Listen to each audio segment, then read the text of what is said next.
birds, today's video mga birds, na ako ipakita sa inyo nga dwarf blue polar parrotfish.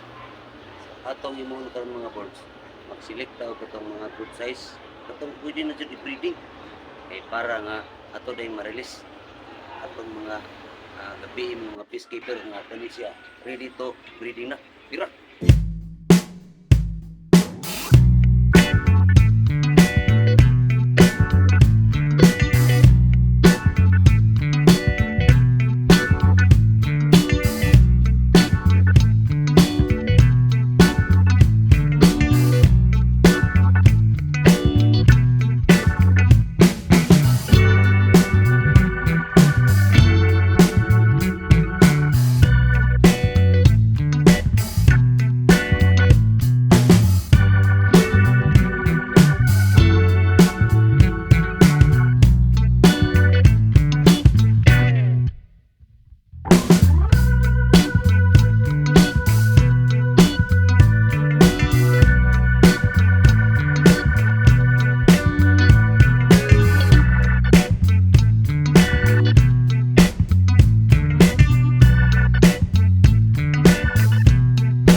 Birds, sugdan na to limas birds, limas ta itong limasan. So para nga makulit na to ang iyang size mga birds. Bitso na galag sarap, ma-stress man kay kuan man nataban mo itong mga gagmay. So atong imuto ng tubig, binglan na itong mga tubig na gamay rin dito, pareha na.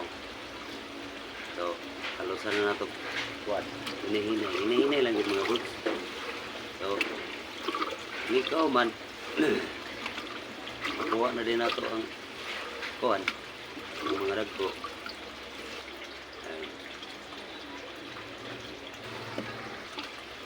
Ato din sa isulod sa viewing tank para masukod nato na anak gid siya good size na gid siya. So ato na makuha tanan. So makulit na gani nato sila tanan. So nakuha na nato tanan birds. Mo ni sila mga birds. Now makita ninyo ang iyang kuan, dagko na gid siya, good size na gid siya. Pwede na gid siya nato i-baby. So kinsa tong mag-PM dia nga kinahanglan og dwarf blue polar parrotfish, pwede PM na rin mo kay para nga makakuha man nga kuan kay sadar ba ni siya nga kuan birds kay ang color niya attract gid siya, color lahi gid siya sa uban nga isda. Ay siya. So ara birds ato na nagkikinatize birds. Ayun, hinay-hinay din na to og kuan.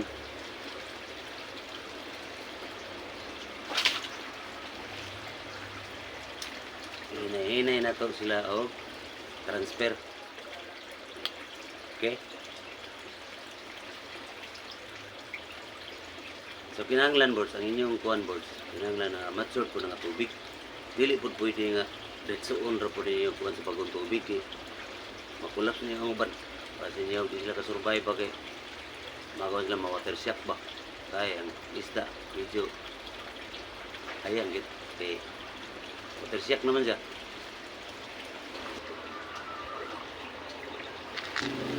So, naman na itong first spots na itong kuan birds. Itong first spots na itong collection.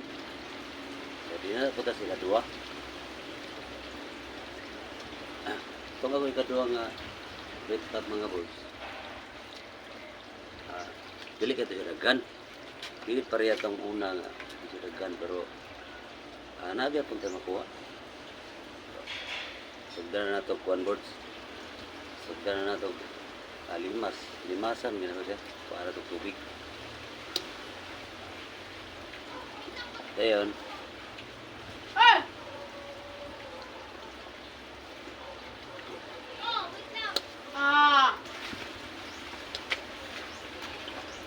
Dah. Kusog pagiging hangin. Sabing hangin siya sa amang mga birds. So, ato rin siyang ibalin og ato na siyang ibutang sa mga inani. Viewing tank mga birds. So, nakita ninyo nga na birds atong ibutangan og kuan para ato gin makita nga dagko gid sila. So ato nang ibutang birds. Tagsa-tagsa na itong butang. Select the birds. Atong select. Butang. Atong pangitao ng mga dagko. So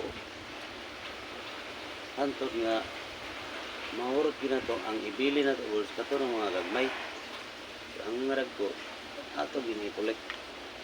So nasulod na. Kato rin siya kadua na itong top. Pwede ka po na ito sila isagol sa kay pareha raman sila. Lupula raman sila. Ato na sa ito siyang ibutan sa itong aquarium tank. So, okay. Ato na sa siyang i-climatize. So, climatize na ito diri mga birds. Nainay. Ayan. Di sa ginatang sila bawagan mga birds. Ayaw sa bawagi. Sipora. Tuwa na, nanlangoy na sila mga birds. Umana. Tuwa. So, medyo idlas pag sila mga birds. Bago mo sila butang. Kuhan pag sila. Pagkuhan sila sa ilang tank ba. Ilang puluyanan.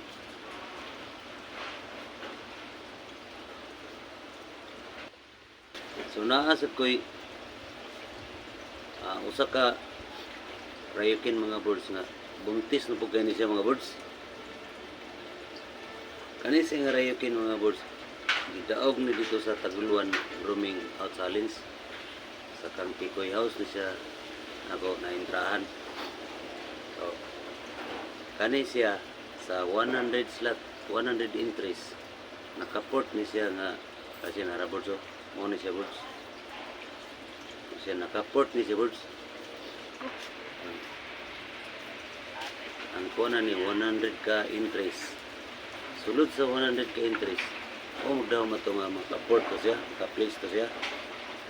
So, akong preserve para breeding. So, buntis na kayo siya karon mga birds. So, atong sa nang isa lang para nga atong breeding. So, i-update na lang na yung mga birds. Inig, breeding na nako to. I-update agapon mo. O, ang iyang mga liwat ato. Okay mga birds, hanggang dito lang muna. So, kita-kita sa susunod kong mga vlog. Okay mga birds. Hanggang kayo, salamat. Bye!